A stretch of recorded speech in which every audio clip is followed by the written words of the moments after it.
अस्सलाम वालेकुम। उम्मीद है आप खैरियत से होंगे। आप देख रहे हैं नेक्स्ट सॉल्यूशन का यूट्यूब चैनल और मैं हूं अशफाक मुश्ताक। मैं आपको सिखा रहा हूं इस चैनल पे एसईओ एंड ब्लॉगिंग का कोर्स। और एसईओ ब्लॉगिंग क्या होती है, क्या कॉम्बिनेशन है, सर्च इंजन कैसे काम करता है और इस पूरे कोर्स में हम क्या क्या सीखने वाले हैं और सीखने के बाद आपको क्या फ़ायदा होगा, कौन कौन सी मल्टीपल स्किल्स आप इस कोर्स में सीख रहे हैं और इनको सीखने के बाद आप मोनेटाइज कर सकते हैं, अपनी स्किल्स को मोनेटाइज कर सकते हैं, अपनी वेबसाइट्स को मोनेटाइज कर सकते हैं।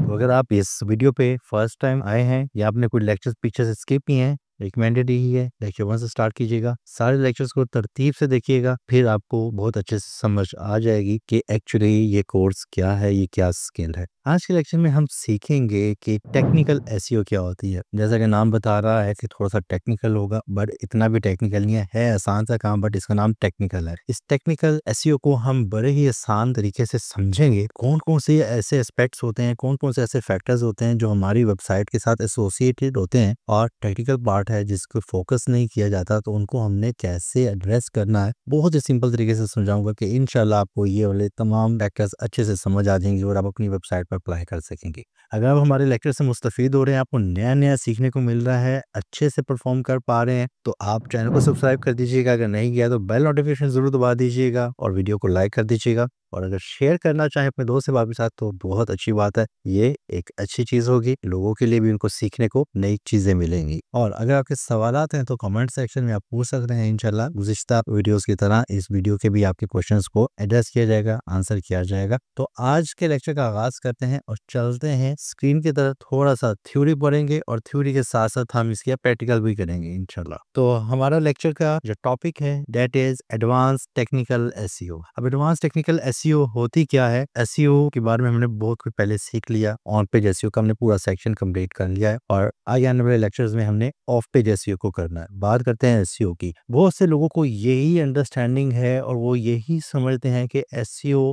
सिर्फ कीवर्ड्स की गेम है, कीवर्ड्स रिसर्च का काम है, उसके ऊपर ब्लॉग लिखना, पब्लिश करने का काम एसईओ है। हरगिज़ ऐसा नहीं है। एसईओ के ब्रॉडर एस्पेक्ट्स हैं, बहुत सारे फैक्टर्स हैं जिनको आपको सबको विन करना है। और इसकी मिसाल मैं ऐसे दिया करता हूँ कि आप अगर किसी एक क्लास के स्टूडेंट हैं, मैट्रिक के स्टूडेंट हैं, इंटर के स्टूडेंट हैं, तो आपको जो नंबर ऑफ सब्जेक्ट्स हैं, जो बंडल है आपका, आपको अगर विन करना है, टॉप आना है, तो उस टॉप आने के लिए, उस पोजीशन को अटेन करने के लिए, अचीव करने के लिए आपको क्या करना पड़ेगा? ऐसा थोड़ी है कि मैथ्स अच्छा लगता है तो सिर्फ मैथ्स में विन कर लेंगे, केमिस्ट्री में या फिजिक्स में सप्ली आ जाएगी तो गुजारा हो जाएगा, तो विन तो नहीं कर पाएंगे। तो विन करने के लिए क्या करना पड़ेगा? तमाम सब्जेक्ट्स पे पूरा फोकस रखना पड़ेगा, हर चीज याद करनी पड़ेगी, हर चीज को समझना पड़ेगा, ताकि कहीं से भी कोई सवाल आ जाए हम उसको अच्छे से परफॉर्म कर सकें। हैंड राइटिंग पे भी तवज्जो दी जाएगी, प्रेजेंटेशन पे भी तवज्जो दी जाएगी। तो आप इस तरीके से मल्टीपल सब्जेक्ट में अच्छा परफॉर्म करते करते हमारा सम जो टोटल मार्क्स होंगे वो एक अच्छा मार्क्स हो जाएंगे, जो हमें विन करवाने में, पोजीशन गेन करने में, अचीव करने में मदद देंगे। किसी एक सब्जेक्ट पे फोकस करने से विन करना मुमकिन ही नहीं है। सेम ऐसा ही एसईओ में भी है। अब एसईओ के जो एस्पेक्ट है, जो उसका स्कोप है, वो काफी ब्रॉड हो चुका है।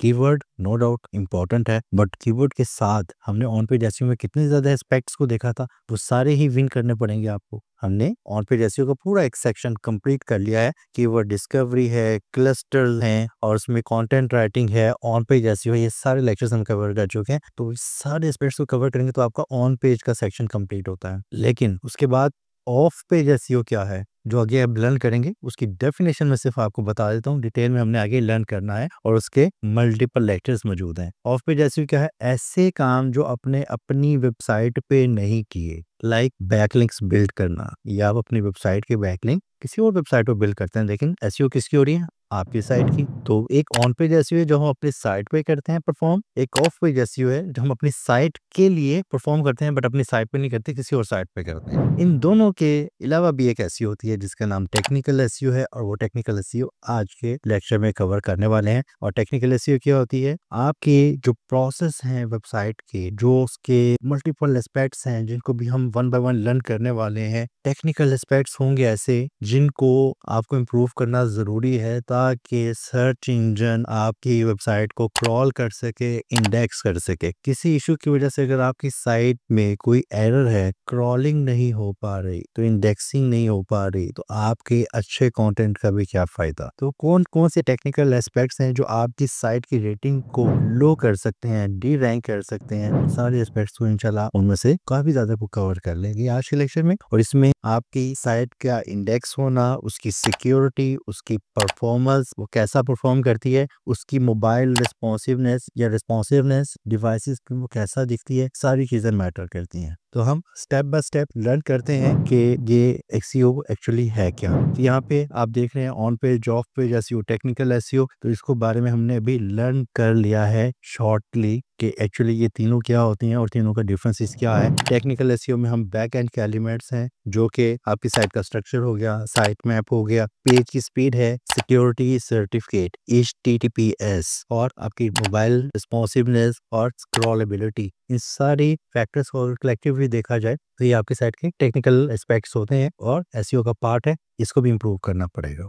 अब स्टार्ट करते हैं वन बाय वन इसके स्कोप को कि कौन कौन से एस्पेक्ट्स हैं जिनको हमें नोटिस करना है और अगर उसमें कोई इशू है तो उसको फिक्स करना है। Number one, ensure mobile friendliness. अब मोबाइल फ्रेंडलीनेस क्या है कि आपकी वेबसाइट को मोबाइल पे अच्छे से लोड होना चाहिए। अब अगर आप एलिमेंटर से अपनी वेबसाइट बना रहे हैं, क्योंकि हमने सीखा ही एलिमेंटर है, तो अगर आपने एलिमेंटर से वेबसाइट बनाई है तो एलिमेंटर में हम अपनी बनी हुई एलिमेंट को, एक सेक्शन को टैबलेट और मोबाइल दोनों में देखेंगे कि दिखते कैसे हैं। मुमकिन तौर पर डेस्कटॉप में बहुत अच्छा दिख रहा है, आप ये समझते हैं कि ऐसा ही मोबाइल में दिखा जाएगा, लेकिन जब आप अपने मोबाइल पे देखते हैं तो आप देखते हैं कि हेडिंग कहीं पे चली गई है, पैडिंग मार्जिन्स डिस्टर्ब हो गए, इमेज श्रिंक हो गया या बहुत बड़ा हो गया, हेडिंग बाहर निकल रही है, तो ये सारा जो स्ट्रक्चर डिस्टर्ब हो गया है, नैरो टेक्स्ट हो गया है, उसकी पैडिंग मुतासिर होगी। तो इस केस में क्या करेंगे, यूजर एक्सपीरियंस बैड होगा। और जब हम अपने सर्च कंसोल में जाके देखते हैं तो पता चलता है कि हमारी वेबसाइट पे आने वाले जो यूजर्स हैं वो मोबाइल से भी आपको विजिट कर रहे हैं, और मुमकिन तौर पर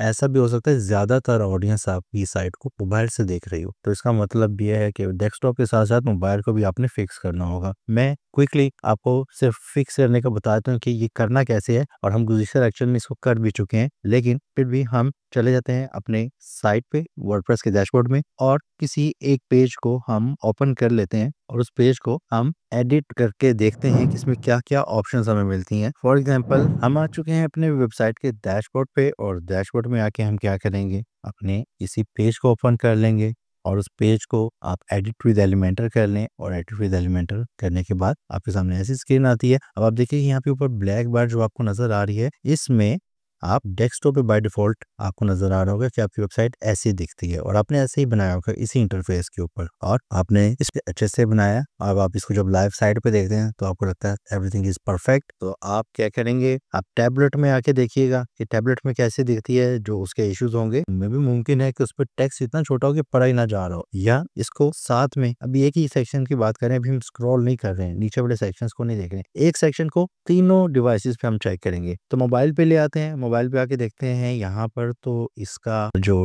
टाइटल है साइट का वो खराब है, एसईओ कोर्स का ई नेक्स्ट लाइन पे आ रहा है, और डोमेन के भी IN नेक्स्ट लाइन पे आ रहा है, तो ये खराब है। अब ये एरिया जो है हेडर का, ये एलिमेंटर से हो सकता है, ये नहीं हो सकता। मैं अभी इसका आंसर नहीं करूंगा, आप में से जो लोग सीख चुके हैं हमारे पिछले गुज़िश्ता लेक्चर से, आप कमेंट सेक्शन में बताइएगा क्या हेडर को फिक्स करना एलिमेंटर का काम है, एलिमेंटर से किया जा सकता है। जेब में रखिएगा हमारे इस सारे स्ट्रक्चर को देखते हुए जो हमने बनाई है गुज़िश्ता लेक्चर्स को। इसका आंसर यस भी है और नो भी है। आप क्या समझते हैं, यस है तो क्यों है, नो है तो क्यों है, तो ये आपने बताना है। मैं बता देता हूँ कि ये हेडर हमने चूंकि एस्ट्रा से बनाया है तो इसको कस्टमाइज भी हमें एस्ट्रा से ही करना पड़ेगा। तो आपकी जो कस्टमाइज की ऑप्शन होती है, यहाँ पर इस कस्टमाइज में जाके आप अपने हेडर में जाके बिल्कुल सेम इसी तरीके से हेडर को भी फिक्स कीजिएगा कि तीनों डिवाइसेस पे आपको इनका व्यू अपनी साइट का नजर आ जाएगा। ठीक हो गया।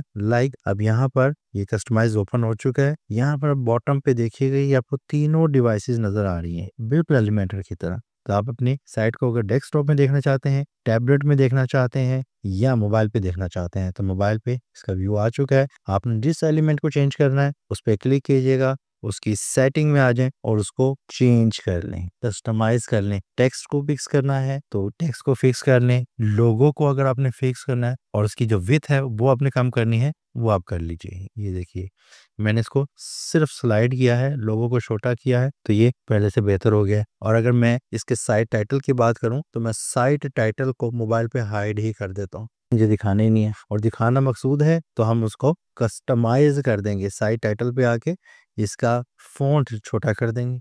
अब आते हैं वापस एलिमेंटर में कि इसको कैसे फिक्स करना है। जो एलिमेंटर से हमने सेक्शंस बनाए हुए हैं, अपने कंटेनर्स बनाए हुए हैं, उनको फिक्स करने के लिए जैसे ही आप उस पर क्लिक करते हैं तो आपके साथ जो उसकी ऑप्शंस लेफ्ट साइड बार में ओपन होती हैं, तो यहाँ पर इसके स्टाइल में आ जाएं, एडवांस में आ जाएं, तो आप देखते हैं कि जहाँ पे पहले डेस्कटॉप का साइन था, जैसा कि वापस डेस्कटॉप में आते हैं और ये देखिएगा ये डेस्कटॉप नजर आ रहा है। बट हम जब मोबाइल में मूव करते हैं तो ये सारे मार्जिन्स, पैडिंग और डिफरेंट इसकी जो स्टाइलिंग है, इवन इसकी जो टाइपोग्राफी है, इस पे भी आप क्लिक कीजिएगा तो यहाँ पर भी अब साइज भी मोबाइल का हो गया। मीन्स कि अगर हम अब इसका साइज चेंज करते हैं, इस हेडिंग का, इस टेक्स्ट एडिटर का, पैराग्राफ का साइज चेंज करेंगे तो सिर्फ और सिर्फ मोबाइल पे अप्लाई हो रहा है। फॉर एग्जाम्पल डेस्कटॉप पे आपने इसका फॉन्ट साइज रखा हुआ 30 पिक्सल, लेकिन मोबाइल पे आप इसको 25 भी कर सकते हैं। टेक्स्ट 1, प्रॉपर्टीज 2, तो यही काम करना है। अब हम क्या करते हैं, इसका अगर साइज बढ़ाना चाहते हैं, ये देखिएगा हमने इसको चेंज कर लिया, साइज बड़ा कर दिया, बहुत छोटा सा नजर नहीं आ रहा था। और इसका एक और इशू था कि ये बिल्कुल राइट साइड से स्क्रीन के कॉर्नर पे था, तो यहाँ पर आके आप इसकी राइट साइड में मसला था, राइट साइड से इसकी पैडिंग बढ़ा सकते हैं। कि कैसे करेंगे, अगेन पैडिंग है, राइट साइड में हम इसकी थोड़ी सी पैडिंग को बढ़ा देते हैं। फॉर एग्जाम्पल मैं अगर 10 पिक्सल करता हूँ तो इसकी राइट से 10 पिक्सल्स का इसको पैडिंग मिल जाएगी और ये फिक्स हो जाएगा। मैं आपको इसको थोड़ा सा ज्यादा एनहेंस करके दिखाता हूँ ताकि आपको डिफरेंस फील हो सके। ये देखिएगा, ये आप नोट कर रहे हैं, ये देखें अब मैंने पैडिंग दे दी है ज्यादा, तो ये आप राइट साइड पे इसके काफी ज्यादा स्पेस देख रहे हैं। और ये सिर्फ मोबाइल पे होगा, डेस्कटॉप पे वापस आके देखेंगे डेस्कटॉप पे कोई इफेक्ट नहीं है। हमने चेंजेस किए सिर्फ अपने मोबाइल व्यू में, इसको पैडिंग दी थी और इसका फॉन्ट चेंज किया था, साइज। इसी तरीके से आप अपने बाकी के एलिमेंट्स को भी देख सकते हैं। जैसे इस एलिमेंट की बात की जाए, ये बिल्कुल ठीक है, ये ठीक है, और ये अब यहाँ पर देखिएगा, यहाँ पर इसकी जो अलाइनमेंट है, इसकी पोजीशनिंग है, वो टोटली डिस्टर्ब हो गई है मोबाइल के ऊपर के ये राइट साइड पे इसकी अलाइनमेंट हुई हुई है। लेकिन जैसे ही हम डेस्कटॉप में आते हैं तो नजर आता है सर्विस 1 जो था वो तो लेफ्ट अलाइन है। तो ये कैसे हुआ, ये भी ऐसे ही हुआ कि हमने मोबाइल पे आके इसको अलाइन कर दिया, यहाँ पर क्लिक किया, स्टाइल में गए और इसको अलाइन कर दिया राइट साइड पे। और डेस्कटॉप में अगर इसी एलिमेंट को देखेंगे तो इस पे अलाइनमेंट है लेफ्ट। आप टैबलेट पे इसको सेंटर कर दें, जस्टिफाई कर दें, तो वो तीनों डिवाइसेस का डिफरेंट डिफरेंट आपका स्टाइल फिक्स हो जाएगा। तो इस तरीके से आप अपने मोबाइल की रिस्पॉन्सिवनेस फिक्स करते हैं अपने किसी भी पेज की। तो अपने तमाम पेजेस के तमाम सेक्शंस को इस तरीके से विजिट करना है और देखना है कि उसमें क्या गुंजाइश है फिक्स होने वाली। और इसको देखने के लिए, जज करने के लिए कि कैसे होता है, राइट क्लिक कीजिएगा अपने पेज के ऊपर जिसको आप इंस्पेक्ट करना चाहते हैं, जिसको चेक करना चाहते हैं, इंस्पेक्ट पे क्लिक कीजिए। इंस्पेक्ट पे क्लिक करने के बाद आप पास यहाँ पे एक ऑप्शन आएगी ये वाली, जिसमें आपको कंप्यूटर मोबाइल नजर आ रहा है, इस पे क्लिक करेंगे और इसके यहाँ पर ऑप्शन से आप क्लिक करके ये जो नीचे कोडिंग नजर आ रही है इसको आप जरा राइट साइड पे ले जाएंगे तो अब आपको नजर आ जाएगा कि आपकी साइट दिखती कैसे है। ये जो ऊपर आपको एक ये लाइन नजर आ रही है, इस लाइन में मल्टीपल डिवाइसेस की डायमेंशंस छुपी हुई हैं, फिक्स हैं। आप जिस पे क्लिक करेंगे उसका आपको स्टाइल नजर आ जाएगा। फॉर एग्जाम्पल बिल्कुल सेंटर में मैं करता हूँ, इस पे लिखा हुआ मोबाइल एस, स्मॉल मोबाइल है, 320 पिक्सल है, इस पे क्लिक करते हैं तो आपकी साइट मोबाइल में ऐसी दिखेगी। ये देख रहे हैं, इनके मुताबिक आप इसको थोड़ा सा राइट या लेफ्ट ले जाएं, 375 पिक्सल पे कैसी दिखती है, लार्ज पे कैसी दिखती है, और सेव यहाँ पर जो टैबलेट है इस पे कैसे दिखती है। तो ये सारी सेटिंग्स आपको यहाँ पर नजर आ जाएगी। फिलहाल ये चूंकि ज्यादा ही जूम्ड नजर आ रहा है तो इसको एक दफा हम क्लोज करते हैं, इसको 100% इसकी जो क्रोम से हमने इसको जूम इन जूम आउट किया था वो फिक्स कर लिया। अब दोबारा से इंस्पेक्ट करते हैं, अब आप देखिए कि आपको मोबाइल पे भी ठीक नजर आ रहा है। तो ये देख लिया हमने, हमने 100% इसकी जो क्रोम से हमने इसको जूम इन जूम आउट किया था वो फिक्स कर लिया। अब दोबारा से इंस्पेक्ट करते हैं, अब आप देखिए कि आपको मोबाइल पे भी ठीक नजर आ रहा है। तो ये देख लिया हमने, हमने 100% इसकी जो क्रोम से हमने इसको जूम इन जूम आउट किया था वो फिक्स कर लिया। अब दोबारा से इंस्पेक्ट करते हैं, टॉप से बॉटम तक पूरे पेज को चेक करना है। जो इशू आएगा उसी पेज पे उस सेक्शन को जाके फिक्स कर लेंगे। उसकी पैडिंग का नॉर्मली मसला होगा, मार्जिन्स का मसला हो सकता है, फ़ॉन्ट का मसला हो सकता है और इमेज का मसला हो सकता है। नॉर्मली यही 3 से 4 चीज़ें हैं जो आपको फिक्स करना पड़ेंगी, तो आपका सेक्शन रिस्पॉन्सिव हो जाएगा। नेक्स्ट है ऑप्टिमाइज़ वेबसाइट स्पीड। अब टेक्निकल एस्पेक्ट में वेबसाइट की स्पीड का भी बेहतर होना बड़ा ज़रूरी है। आपकी वेबसाइट बहुत अच्छी थी, बहुत खूबसूरत दिखती थी, बहुत अच्छा रिस्पॉन्ड करती थी मल्टीपल डिवाइसेस पे, और आपके एक दोस्त की वेबसाइट से वो भी बिल्कुल ऐसे ही रिस्पॉन्ड करती थी, और उनकी वेबसाइट विन हो गई और आपकी वेबसाइट अगर विन नहीं कर पाई तो इसका मतलब है कहीं से पॉइंट्स उनको ज़्यादा मिल गए हैं। और मुमकिन तौर पर जब उसका चेक किया जाएगा उसकी साइट स्पीड, जो कि हमने गुज़िश्ता लेक्चर में पूरा डिटेल में सीखा था, कोर वेब वाइटल्स क्या होते हैं, चेक कैसे करना है, असेस कैसे करना है, फिक्स कैसे करना है, तो वो विन कर जाएंगे। तो वो वेबसाइट जिनकी एसईओ के तमाम पॉइंट्स में टोटल एग्रीगेट नंबर जो ज्यादा होता है उसको विनिंग पॉइंट मिलता है, उसको विनिंग पोजीशन मिलती है, उतनी ऊपर की पोजीशन मिलती है सर्च में, सर्च इंजन रिजल्ट पेज में। तो वो कैसे करना है उसको हमने गुज़िश्ता लेक्चर में सीखा था, उसको दोबारा से देखिए, परफॉर्म कीजिए, अपने साइट के स्टैट्स को, उसकी स्पीड को ऑप्टिमाइज कीजिए। जैसे जैसे ही आपकी तमाम एस्पेक्ट्स जो आप कवर करते हैं वो आपके साइट के लिए बेहतर हो जाएगा। अगला पॉइंट HTTPS। HTTPS क्या होता है? ये आपने अपने कोई भी URL में, तो आप देखते हैं यहाँ पर हमें ये डोमेन के साथ पीछे HTTPS नजर आ रहा है। ये एक्चुअली है हाइपरटेक्स्ट ट्रांसफर प्रोटोकॉल। फाइल्स की ट्रांसमिशन होती है सर्वर से आपके सिस्टम तक, ये जिन प्रोटोकॉल्स के तहत होती है उसको HTTP बोलते हैं। HTTP पे अगर आपका सिक्योरिटी सर्टिफिकेट है, कुछ रूल्स हैं, SOPs हैं इस ट्रांसमिशन के सिक्योरिटी के, इट्स लाइक योर एंटीवायरस, अगर आप इसको इंस्टॉल करते हैं तो आपके HTTP के साथ एक S का इजाफा कर दिया जाता है, जिससे मालूम होता है ब्राउजर को और यूजर को कि साइट सिक्योर है। अदरवाइज अगर आप किसी वेबसाइट को HTTP के साथ ओपन करते हैं और उस पर सिक्योरिटी सर्टिफिकेट इंस्टॉल नहीं होता तो वो आपको वार्निंग देता है, आपका ब्राउजर वार्निंग देता है कि ये साइट सिक्योर नहीं है, यहाँ पे स्कैमिंग हो सकती है, यहाँ पर कुछ फ्रॉडुलेंट एक्टिविटी हो सकती है, कुछ आपसे आपकी इंफॉर्मेशन को स्टील किया जा सकता है। सो यहाँ पे मत जाइए। आप कहते हैं नहीं मुझे जाना है, तो फिर आप प्रोसीड करते हैं कि मुझे इजाजत दीजिए जाने की, मुझे ये साइट लोड कर दें। लेकिन वो तब आप करते हैं जब आपको वो खसूसी तौर पर वेबसाइट चाहिए ही चाहिए। अदरवाइज एक नॉर्मल यूजर किसी ब्लॉग की इंफॉर्मेशन के लिए आया था, किसी हेल्प के लिए आया था, वो वार्निंग मैसेज देख के वापस चला जाएगा। तो जब यूजर वापस जा सकता है, क्रोम भी आपको वार्न कर रहा है कि मत जाइए ऐसी वेबसाइट पे, सेफ नहीं है, तो क्या सर्च इंजन को इल्म नहीं है कि यहाँ पे सिक्योरिटी सर्टिफिकेट इंस्टॉल नहीं है? अब सिक्योरिटी सर्टिफिकेट की इंस्टॉलेशन नहीं है तो रैंकिंग में कैसे आपको मावनत मिले? नहीं कर सकेंगे। तो इसलिए आपने अगर होस्टिंगर का प्लान लिया और ये लिंक आपके साथ जो शेयर किया था लेक्चर नंबर 2 में, उसके तहत आपने बाइंग की है, तो उसके साथ आपको सिक्योरिटी सर्टिफिकेट फ्री में ही मिल गया था। आपको इंस्टॉल भी करने की जरूरत नहीं है, वो आपकी प्री डिफाइंड, जैसे आप डोमेन बाय करते हैं उससे, जो कि डोमेन भी फ्री थी, फ्री में डोमेन बाय करने के लिए भी आपको इंस्टॉलेशन आपको फ्री में मिल जाती है ऑटोमेटिकली बाय डिफॉल्ट, तो आपको करने की जरूरत नहीं पड़ती। नेक्स्ट पॉइंट के फिक्स क्रॉल एरर्स। अब क्रॉलिंग क्या होती है? जो आपका सर्च इंजन होता है, सर्च इंजन आपकी वेबसाइट के पेजेस को डिस्कवर करता है, उसको क्रॉलिंग बोलते हैं। और क्रॉलिंग के प्रोसेस में अगर कोई रुकावट आ रही है तो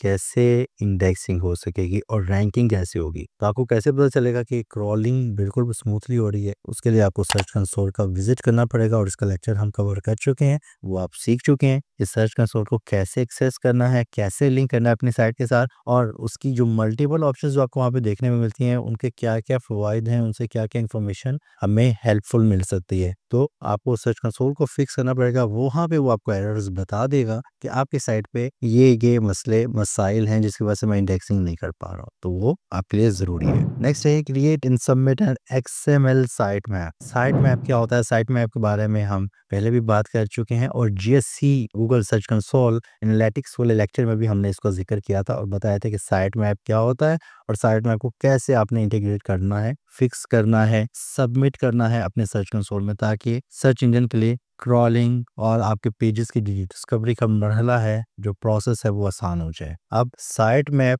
ही अगर आपकी वेबसाइट पे नहीं है तो आप क्या करेंगे? साइट मैप क्रिएट करेंगे, गूगल पे जाके सर्च कर सकते हैं XML साइट मैप। वहाँ पे जाके अगर आपकी वेबसाइट न्यू है या बहुत ज़्यादा उसके पेजेस कुछ फ्यू हंड्रेड्स में, मुख्तलिफ सर्विसेज आपको फ्री में बना के देनी है, hundreds of pages, like XML site map है, वो 500 पेजेस आपको फ्री में उसका साइट मैप बना देती हैं। आप उस फाइल को डाउनलोड करेंगे, फाइल की एक्सटेंशन होगी .xml, उसको आपने अपनी रूट डायरेक्टरी पे अपने फाइल मैनेजर में वहाँ पे अपलोड करना होगा, आपका साइट मैप बन जाएगा। और उसका यूआरएल एक्सेस करना चाहें तो वेरी सिंपल, आप किसी भी वेबसाइट पे या अपनी वेबसाइट पे जाके /sitemap.xml टाइप कीजिएगा, तो आपका साइट मैप ओपन हो जाएगा और इसका यूआरएल आप अपने सर्च कंसोल में पेस्ट कर दीजिएगा सबमिट करने के लिए, तो एक ये भी आपको हेल्प हो जाएगी। नेक्स्ट, यूआरएल स्ट्रक्चर पे शायद आप लोगों ने तवज्जो नहीं दी होगी। हम इसको सीख तो चुके हैं ऑन पेज एसईओ में और इसकी क्या अहमियत होती है, लेकिन अगर स्किप हो गया और अभी आप अपनी वेबसाइट की जो मुख्तलिफ पेजेस हैं इनको ओपन करके ब्लॉग्स को ओपन करके देखिएगा, पेजेस एंड ब्लॉग्स दोनों को, और देखिएगा कि आपका स्ट्रक्चर है क्या, कैसा होता है स्ट्रक्चर। फॉर एग्जांपल आप यहाँ पर अगेन इस साइट पे आते हैं और ये साइट पे हमने ओपन किया अबाउट अस का पेज। अबाउट अस पेज पे इसका स्लग बता रहा है कि ये डोमेन का एड्रेस है और उसके बाद अबाउट अस का पेज ओपन हुआ है। बड़ी क्लियर अंडरस्टैंडिंग है उस विजिटर के लिए जो इस पेज को एक्सेस कर रहा है। आपके लिए भी ऐसी आसानी होती होगी, आपको अपना पाथ पता चल जाता है। और सेम ऐसे ही जब डिस्कवरी होती है सर्च इंजन की जानिब से, तो उसके लिए भी इसको अंडरस्टैंड करना आसान है। आप कॉन्टैक्ट पेज पे आइएगा तो यहाँ पे देखिएगा बिल्कुल क्लियर कट लिखा हुआ है, समझ मुझे आ रही है कि मैं कहाँ पर हूँ, मैं कैसे नेविगेट हुआ। लेकिन अगर आपके यहाँ पर कॉन्टैक्ट की बजाय लिखा हो P=123, P=789, तो आप अपनी साइट के ओनर होने के बावजूद भी आपको नहीं पता चलेगा। कहीं पे आपको ये बताया जाए, कोई टूल ये बता रहा है, AHREF बता रहा है या आपको सर्च कंसोल बता रहा है कि आपका जो पेज है 789 इसके ऊपर एरर है, इसमें कोई इशू है, इसको मैं इंडेक्स नहीं कर पा रहा, तो आपको P789 का पता कैसे चलेगा? जब आप अंडरस्टैंड नहीं कर पा रहे तो यूजर कैसे कर पाएगा? और सर्च इंजन के लिए भी उसको डिस्कवर करना, उसको अंडरस्टैंड करना मुश्किल होगा। इस इशू को फिक्स कैसे करना? वेरी सिंपल, अपने डैशबोर्ड में वापस आइए, सेटिंग्स में आइए और यहाँ पर परमालिंक्स की ऑप्शन आपको नजर आ रही है, इस पे क्लिक कीजिएगा और इस परमालिंक्स में आपने देखा होगा मल्टीपल यहाँ पर ऑप्शन मौजूद है। यहाँ पर प्लेन है और प्लेन की टाइप देख लीजिएगा, प्लेन में कि आपके डोमेन नेम के साथ P=123 जो कि मैं भी आपको बता रहा था। अगर मैं इस प्लेन के ऑप्शन पे आ जाता हूँ, वैसे मैं आपको करके भी दिखा भी देता हूँ। प्लेन पे आया, सेव किया और अपने यहाँ पर पेजेस में मैं वापस आता हूँ अपनी साइट पे, सर्विस पेज पे दोबारा से क्लिक करते हैं तो देखते हैं 404, क्योंकि हमने जो नेविगेशनल मेन्यू है उसमें दिया था स्लग सर्विसेज। अब सर्विसेज का पेज ही एग्जिस्ट नहीं कर रहा, तो फिर कैसे होगा ये दिखाएगा। हम ये यहाँ से स्लग सर्विसेज रिमूव करते हैं और सिर्फ डोमेन ओपन करते हैं। अब हम अगर किसी पेज को ओपन करना चाहें, जो कि फिलहाल इस पे नहीं कर पाएंगे, हम ऐसे करते हैं P=123, ये लें, नहीं हो पाएगा। ये तो P=123 एग्जाम्पल थी, ये भी नजर नहीं आएगी, तो फिर कैसे करेंगे? मुझे तो पता ही नहीं है कि मेरे इस पेज का सर्विस पेज जो मैंने ओपन किया हुआ था इसका स्लग क्या है। मैं अब इसको अंडरस्टैंड करने के लिए पेजेस में आ जाता हूँ और पेजेस में आके मैं अपना यहाँ पे सर्विस का मेरा पेज था, इसको मैं ओपन कर लेता हूँ व्यू के ऑप्शन से।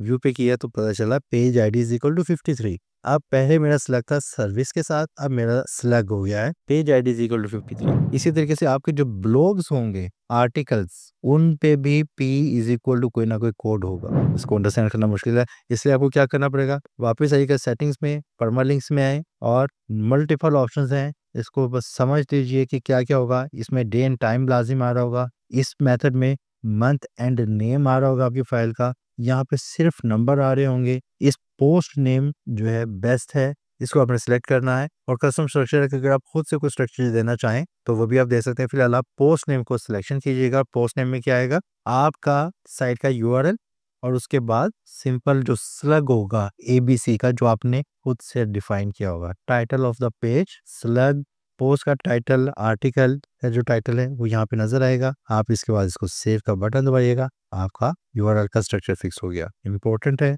नेक्स्ट हमारे पास ऑप्शन है इम्प्लीमेंट स्ट्रक्चर डाटा स्केमा। ये स्केमा क्या होता है, आपके साइट के, अगर किसी पेज के, किसी ब्लॉग का बैकएंड पे एक ऐसा डाटा, एक ऐसा कोड जो सर्च इंजन को बताता है कि ये आर्टिकल एक्चुअली क्या है, ये जो टेक्स्ट नजर आ रहा है ये क्या है, ये किसी प्रोडक्ट से रिलेटेड है, ये न्यूज़ आर्टिकल है, ये क्या चीज़ है एक्चुअली। और उसको दिखाने के लिए आपको एक स्केमा सेट करना पड़ता है, वो आप डिफाइन करते हैं। और ये स्केमा आपको रैक मैथ हमने प्लगइन किया था, ऑन पेज एसईओ में हमने किया था, उसी में हमने सीखा भी था। तो वहाँ पे प्री डिफाइंड स्कैमर्स मौजूद हैं जो ऑटोमेटिकली आपके ब्लॉग पोस्ट के साथ अटैच हो जाते हैं, खुद ही फिक्स कर देते हैं, तो आपको करने की ज़रूरत भी नहीं है। हाँ, आप खुद से डिफाइन करना चाहें तो आप कर सकते हैं उसमें। और उसके लिए कुछ उसके पैरामीटर्स हैं जिसमें वो आपको कुछ अलाउ करेगा कस्टम, और कुछ के लिए आपको प्रोब चाहिए होगा। तो फिलहाल बाय डिफ़ॉल्ट स्कीमा आपका जनरेटेड है, आर्टिकल पे आर्टिकल का लगा हुआ है, तो नो नीड टू वरी अगर रैक में तो इंस्टॉल्ड है। नेक्स्ट, सेटअप कैनोनिकल टैग्स वैसे ही आपके लिए नहीं होगा, लेकिन अभी इसको ऐड करने की भी एक वजह थी, और वजह ये थी कि रिसेंटली मेरी नज़र से एक वेबसाइट गुजरी, एक स्टूडेंट वगैरह ने भी भेजी कि मेरे पास पहले से ही 2 वेबसाइट थी और बहुत अच्छा चल रही थी, और उस वेबसाइट में मैंने आर्टिकल भी थे, सब कुछ था, डिज़ाइनिंग भी मैंने बहुत अच्छी की हुई थी। वो आस्ता-आस्ता डी रैंक हुई, डी इंडेक्स हुई, और वो साइट अब रैंक नहीं हो रही है और इंडेक्सिंग भी नहीं हो रही है। मैनुअल इंडेक्सिंग भी कर रहे हैं, रिक्वेस्ट सबमिट हो जाती है लेकिन इंडेक्सिंग नहीं होती है, और यही हाल मेरी दूसरी वेबसाइट का भी है। तो जब उसको चेक किया तो सिर्फ दोनों डोमेन्स को ओपन करके पहले नंबर 1 को देखा, उसका होम पेज को देखा, डिज़ाइनिंग कोई इतनी ख़ास नहीं थी, लेकिन जब दूसरी को देखा तो देख के हैरान हो गया। बाकी आगे उसको भी डिस्कवरी करने की ज़रूरत ही नहीं पड़ी कि डिस्कवरी फ़र्क तलाश करें कि एक्चुअली कौन-कौन से रीज़न्स हैं कि साइट 1 और साइट 2 क्या वजह है कि ये डी रैंक हो गई हैं, डी इंडेक्स हो गई हैं। वो सेकंड वेबसाइट पे क्लिक करते ही पता चलता है कि second website same to same site 1 का छापा है, डुप्लीकेट साइट है। यानी कि उन्होंने एक साइट बनाई और उसी साइट का तमाम कंटेंट समेत थीम, कलर स्कीम सब कुछ एज़ इट इज़ वहाँ पर मौजूद था। तो क्या आपको लगता है कि ये एक अच्छी प्रैक्टिस है? कमेंट सेक्शन में बताइएगा, रीज़न के साथ बताना है। हाँ जी, ये अच्छी प्रैक्टिस है इस वजह से, वजह भी लाज़िम चाहिए। तो अगर आप समझते हैं ये अच्छी प्रैक्टिस नहीं है तो भी वजह चाहिए, तो ये आप दोनों चीज़ें आपने बतानी है। जो इस चीज़ के हामी है कि ये अच्छी प्रैक्टिस है विद रीज़न, जो कहते हैं अच्छी प्रैक्टिस नहीं है, भी रीज़न लाज़िम बताने हैं आपने। तो यहाँ पे फिर इसलिए यहाँ पर भी इसको मैंने मेंशन किया कि कैनोनिकल टैग्स भी होने चाहिए। अब कैनोनिकल टैग्स क्या होते हैं? अगर आपने इंटेंशनली, वैसे तो आप लोग नहीं करेंगे, ना कर रहे होंगे, लेकिन अगर आपके साइट के कुछ पेजेस, और इसके एग्जांपल बड़ी अच्छे तरीके से ऐसे मैं दे सकता हूँ कि आपने कॉमर्स वेबसाइट है, ई-कॉमर्स है, और आपने एक प्रोडक्ट है टी-शर्ट, एक प्रोडक्ट का एक ही पेज होगा आपका और उसका स्लैग होगा t-shirt, for example simple t-shirt. लेकिन अब वो जो टी-शर्ट थी आपकी, उस टी-शर्ट के मल्टीपल कलर्स थे और साइजेस थे, ताकि यूजर अपनी साइज और अपनी पसंद का कलर ले सके। उसके साइज है small, medium, large, XL, double XL, तो 5 वेरिएंट्स तो ये हो गए। अब इन 5 वेरिएंट्स के फर्दर 3-3 कलर्स मौजूद थे, तो ये 15 तो वेरिएंट्स ही हो गए। आप अंडरस्टैंड कर रहे हैं ना? 15 वेरिएंट्स हो गए। अब क्या 15 पेजेस बनेंगे सिर्फ एक टी-शर्ट के?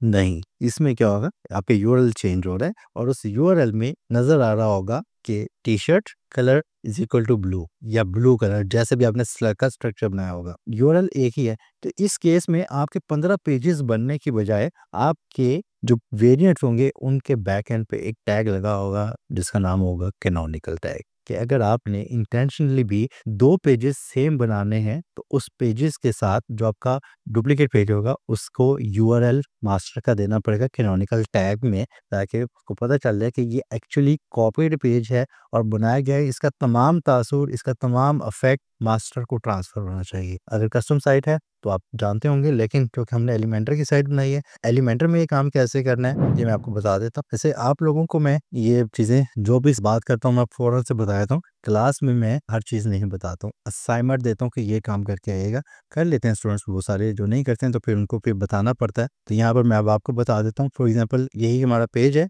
एलिमेंटर में ओपन किया है, और इस पेज में मैं इस सारी चीज़ों को क्लोज करता हूँ और यहाँ पर हम पेज की सेटिंग में आ जाते हैं। जी, आप पेज की सेटिंग में, ये हमने एलिमेंटर में पेज ओपन किया और इसकी यहाँ पर पेज की सेटिंग में आ जाए एसईओ पे। एसईओ का टैब आपको इसलिए नज़र आ रहा है, और ये वो टैब है जो हमें रैक मैथ इंस्टॉल करने के बाद इजाफी तौर पर मिला। यहाँ पर वो दिखाया जा रहा है कि आपका प्रीव्यू क्या है सर्प में, यहाँ से ये आप देख लें, और यहाँ पर आप अपने इस पेज की एसईओ करना चाहें ये कर सकते हैं, बिल्कुल सेम उसी तरीके से जिस तरीके से हमने अपने आर्टिकल की ऑन पेज एसईओ की थी। यहाँ पर आपको एक चीज़ मिलेगी, ये ऑप्शन एडवांस। एडवांस में आके आप यहाँ पे इसका इंडेक्स, नो इंडेक्स का टैग लगा सकते हैं, जो भी आपकी इंटेंशन होगी। नो फॉलो, नो आर्काइव, और ये वो टैग्स हैं जो हमने इसमें भी लर्न किया था साइड पेज स्पीड पे, नो इंडेक्स का टैग होता है। अगर आप इंटेंशनली बना रहे हैं कि इस पेज को इंडेक्स नहीं होना, नो इंडेक्स कर दें, तो हम इसको फिलहाल इंडेक्स रहने देते हैं। नीचे आ जाइए, यहाँ पे आपके पास कैनोनिकल यूआरएल की ऑप्शन मौजूद है। अब आपका जो मास्टर यूआरएल होगा जिस पे आप तमाम जूस ट्रांसफर करना चाहते होंगे, और ये कॉपी इमेज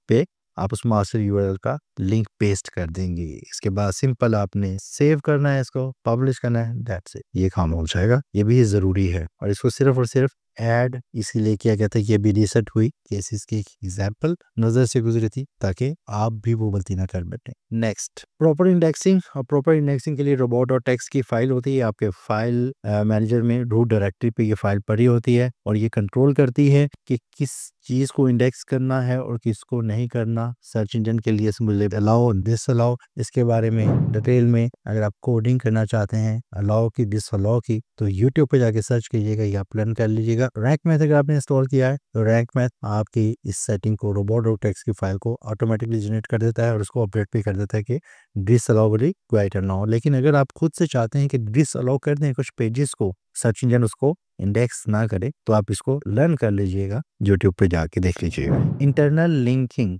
आपके जो तमाम पेजेस हैं उनकी इंडेक्सिंग, उनकी लिंकिंग इंटरनली होनी चाहिए। फॉर एग्जांपल होम पेज है, होम पेज पे आपने अपनी सर्विसेज लिस्ट की और वहां पर हम बता रहे हैं लर्न मोर। लर्न मोर का बटन क्या करेगा, सर्विस पेज को लिंक दे रहा है। सर्विस पेज पे चले जाते हैं, सर्विस पेज पे बता रहे हैं हमसे राब्ता कीजिए, contact us, get free code. Click किया, कॉन्टेक्ट पेज पे चले गए। कॉन्टेक्ट पेज पे आप अपनी सर्विस के बारे में, अपने अबाउट अस पेज के बारे में कुछ ना कुछ लिंक दे दें, तो आपके तमाम पेजेस इस तरीके से बड़े अच्छे अंदाज में, जस्टिफाइड अंदाज में, और जैसे कहते हैं कि उसकी सेंस भी बनती हो, उस अंदाज में लिंकेज इनकी हो जाती है। और दूसरा आपका नेविगेशनल मेन्यू है, तो ये लिंकेज को भी आपने फिक्स करना है कि इनकी लिंकेज होनी चाहिए, क्योंकि एक पेज से दूसरा पेज क्रॉल हो जाएगा तो उसकी डिस्कवरी भी हो जाएगी। कोर वेब वाइटल्स को ऑप्टिमाइज करना है, और कोर वेब वाइटल्स क्या होते हैं पिछला लेक्चर में हमने डिटेल में लर्न किया है, उसको देखिएगा और उसके बाद फैसला कीजिएगा कि आपका कोर वेब वाइटल का स्कोर क्या है और आपने इसको कैसे फिक्स करना है। ब्रेड क्रम्स, वैसे ये भी लर्न कर चुके हैं, क्विकली मैं आपको ब्रेड क्रम्स के बारे में बता देता हूँ कि ब्रेड क्रम्स क्या होते हैं। सिंपल, हम अपने कस्टमाइज में जाते हैं, थीम को कस्टमाइज करने के लिए इस बार पे आए और यहाँ पर आके हमने कस्टमाइज का बटन दबाया था। यहाँ अपीयरेंस में भी जाके आप अपने कस्टमाइज में चले जाते हैं। तो ये कस्टमाइजर में हम आ चुके हैं। कस्टमाइजर में आके ऑप्शन डायरेक्ट यहाँ पर नजर आ रही है ब्रेड क्रम्स की। और ब्रेड क्रम्स क्या होते हैं पहले आपको दिखा देता हूँ। ब्रेड क्रम्स क्या होते हैं, यहाँ पर एक ब्लॉक में आ जाते हैं, कोई भी ब्लॉक ओपन कर लेते हैं इसका। यहाँ पे आप देख रहे हैं कि ये ऊपर नजर आ रहा है ये टेक्स्ट जो मैं हाईलाइट कर चुका हूँ। यहाँ पे लिखा हुआ है home digital marketing and importance of influence marketing. ये क्या है एक्चुअली, होम ट्री, जब मैंने आपको कहा था ना ट्री होगा आपकी फाइल का, यहाँ पर ट्री बनना है कि होम पेज आपका मास्टर पेज है, मास्टर पेज के साथ उसका डिजिटल मार्केटिंग, नीचे एक स्लग है, एक पेज होगा, कैटेगरी होगी और उस कैटेगरी के साथ उसका ब्लॉग होगा। तो ये आपको पाथ डिफाइन कर रहा है। अगर अब यूजर चाहे तो ये डिजिटल मार्केटिंग पे क्लिक करके डिजिटल मार्केटिंग से रिलेटेड ब्लॉग्स को देख सकता है, और अगर वो नेविगेट करना चाहे होम पे तो वो यहाँ से होम पे भी मूव कर सकता है। अब इससे क्या हो रहा है कि होम डिस्कवर हुआ, होम के बाद डिजिटल मार्केटिंग डिस्कवर हुआ, डिजिटल मार्केटिंग पे क्या डिस्कवरी होगी, डिजिटल मार्केटिंग के ब्लॉग्स, और यहाँ पर इस डिस्कवरी को ऑटोमेटिकली फिर इसकी भी हो जाएगी। तो यूजर के लिए भी नेविगेशन में आसानी मिलेगी और सर्च इंजन को क्रॉल करने में भी आसानी होगी। तो ये आपके एसईओ के लिए भी एक पावरफुल छोटी सी ऑप्शन है। इसको करते कैसे हैं, ये हमने इसको करके देखा भी था जब हमने बनाया था। सेटिंग्स में आए, कस्टमाइज में आए, ब्रेड क्रम्स में यहाँ पे ऑप्शन है कहाँ पे प्लेसमेंट चाहिए, inside, after, border, before title. जो आपका आर्टिकल का टाइटल होगा उससे ऊपर, उसके नीचे जहाँ पे दिखाना चाहते हैं उसकी ऑप्शन सेलेक्ट कीजिएगा। फॉर एग्जाम्पल हम बिफोर टाइटल का सिलेक्शन करते हैं और यहाँ पर सिर्फ आपने सेटिंग करनी है। सेटिंग क्या करनी है कि सेपरेटर क्या होगा, सेपरेटर क्या है, यहाँ पर सेपरेटर ये है जो दो पेजेस को एक दूसरे के साथ सेपरेट कर रहा होगा। यहाँ पर इस केस में डबल आपको लेस देन साइन नजर आ रहे हैं, हम इस केस में हम इसको स्लैश लगा सकते हैं। कोई कस्टम भी लगाना चाहे वो भी लगा सकते हैं अपनी मर्जी से, सिंगल एरो लगाना चाहते हैं सिंगल लगा ले। और कहाँ कहाँ पर दिखाने हैं ये दिखाने के बाद, अपनी सिलेक्शन करने के बाद आप पब्लिश का बटन दबाइएगा, आपके ब्रेड क्रम्स साइड पे अप्लाई हो जाएंगे, पूरी साइड पे लग जाएंगे। पेजेस पे हमने इंटेंशनली माइनस कर दिए कि हमें नहीं चाहिए। Next, fix broken link. अपनी वेबसाइट का ऑडिट करते रहिएगा, चेक करते रहिएगा, और अगर ब्रोकन लिंक होगा तो उसको फिक्स करेंगे। और ब्रोकन लिंक क्या होता है लर्न कर चुके हैं और कुछ हम आने वाले लेक्चर में भी करेंगे। ब्रोकन लिंक क्या है कि आपने अपने होम पेज पे कॉन्टेक्ट पेज को लिंक दिया था, होम पेज से कॉन्टैक्ट को दिया था और होम पेज से ही आपने सर्विस को भी लिंक दिया था, तो पता चला कि उस पे लिंक में जो आपने लिंक मेंशन किया था वहाँ पे आपने कहा था मेरी डोमेन का एड्रेस जो भी आपका फुल डोमेन एड्रेस होगा /contact us, ये लिंक आपने प्लेस किया था होम पेज पे, जिस पे यूजर क्लिक करके कॉन्टैक्ट पेज पे जाएगा। तो जब आपने बनाई थी साइट उस वक्त तो ये कॉन्टैक्ट पेज पे मूव भी कर रहा था, एवरीथिंग वाज वर्किंग फाइन। लेकिन फिर क्या हुआ, आपने डिस्कवरी की, आपको लगा कि नहीं कॉन्टैक्ट अस नहीं होना चाहिए, कॉन्टैक्ट होना चाहिए था। तो जब आप कॉन्टैक्ट अस को कॉन्टैक्ट में शिफ्ट करेंगे तो उधर लिंक क्या लगा हुआ था कॉन्टैक्ट अस का, और उसको कॉन्टैक्ट अस नहीं मिल रहा, ये लिंक हो गया ब्रोकन, 404 का एरर आएगा और इसको आपने फिक्स करना होगा। इसको फिक्स करने के लिए क्या करेंगे, अपने उस ब्रोकन लिंक को जाके अपडेट कर देंगे, जो स्लग आपका एक्चुअली है वो इस स्लग को अपडेट कर देंगे आप। तो इस तरीके से आपको ब्रोकन लिंक से मॉनिटर करना पड़ेगा। ब्राउजर कैशिंग है, कैशिंग पे भी बात कर चुके हैं, सिंपल लाइट स्पीड कैशे कर लीजिएगा, या निट्रो पैक हमने किया था प्लगइन, उसकी मदद से भी आपका कैशे मैनेज हो जाएगी और आपकी साइट की जो स्पीड है वो बेहतर रहेगी। और अगर रीडायरेक्शन की बात की जाए, रीडायरेक्शन क्या होती है कि आप कहते हैं मेरे अगर डिजाइन वैली की बात की जाए तो डिजाइन वैली पे हमारा कोर्सेज का पेज है, हम ये चाहते हैं कि जब कोई यूजर कोर्सेज पे क्लिक करे तो वो ऑटोमेटिकली नेसेसरी सोल्यूशन की डोमेन पे चला जाए, तो रीडायरेक्शन लगानी पड़ेगी और उसको हम रीडायरेक्ट कर देंगे। कैसे करेंगे, टूल रैंक मैथ को यूज कर लेंगे, उसमें जाकर हम सेटिंग करेंगे कि इस यूआरएल को माइग्रेट कर दें, रीडायरेक्ट कर दें इस नेक्स्ट सोल्यूशन पे। तो आप विद इन योर डोमेन और आउटसाइड योर डोमेन जहाँ पे आप करना चाहते हैं रीडायरेक्शन कर सकते हैं। ये रीडायरेक्शन अगर आपकी जरूरत है तो उसको प्रॉपरली सेट कर दीजिएगा, इस पे 404 ना हो और इस पे कोई इशू नहीं आना चाहिए। और वो जो रीडायरेक्शन है वो भी यूआरएल को टेस्ट कर लीजिएगा कि वो यूआरएल जिस पे आप रीडायरेक्ट करवा रहे हैं वो काम भी ठीक से कर रही है नहीं। और अपनी वेबसाइट को ऑडिट कीजिए रेगुलरली कैसे करेंगे, किसी न किसी टूल का सहारा लेंगे, और हमने जिस टूल से सीखना है वो है Ahrefs। हम उससे हम अपनी फ्री टूल के साथ Ahref का फ्री टूल से हम अपने साइट का ऑडिट करना भी सीखेंगे। ये कुछ पॉइंट्स है, इन पॉइंट्स से हम अपनी वेबसाइट्स के जो टेक्निकल एस्पेक्ट्स हैं उनको फिक्स करने में कामयाब हो जाएंगे। अब ये देखिए, अगर हमने यहाँ पे कुछ 12-15 पॉइंट्स हमने लर्न किए हैं, तो ये 15 पॉइंट्स अगर आप विन करते हैं तो 15 पॉइंट तो आपके यहाँ पे पूरे हो जाएंगे ना। तो इसी तरीके से ऑन पेज एसईओ के कुछ पॉइंट्स होंगे, ऑफ पेज एसईओ के पॉइंट्स होंगे, साइट स्पीड के पॉइंट्स होंगे, रिस्पॉन्सिवनेस के पॉइंट होंगे, तो कुल मिला के आपका स्कोर एक अच्छा हो जाएगा। कंटेंट ही सिर्फ विन नहीं करवाएगा आपको, ये सारे पॉइंट्स आपको विन करने पड़ेंगे। उम्मीद है आज का इन्फॉर्मेटिव लेक्चर आपको समझ आ गया होगा। नहीं आया तो सवाल कीजिएगा कमेंट सेक्शन में, जो चीज़ आपको लगती है कि मिस हो गई है पूछिएगा, इंशाल्लाह उसका जवाब दिया जाएगा। वीडियो पसंद आई तो लाइक कीजिएगा और चैनल को सब्सक्राइब आपने कर दिया होगा, नहीं किया तो कर दें और घंटी का बटन जरूर दबा दीजिएगा। मिलते हैं बहुत जल्द नए टॉपिक के साथ, नए लेक्चर के साथ, नई चीज़ों के साथ इकट्ठे करते हैं और हम साथ शेयर करते हैं। तब तक के लिए अल्लाह हाफिज़।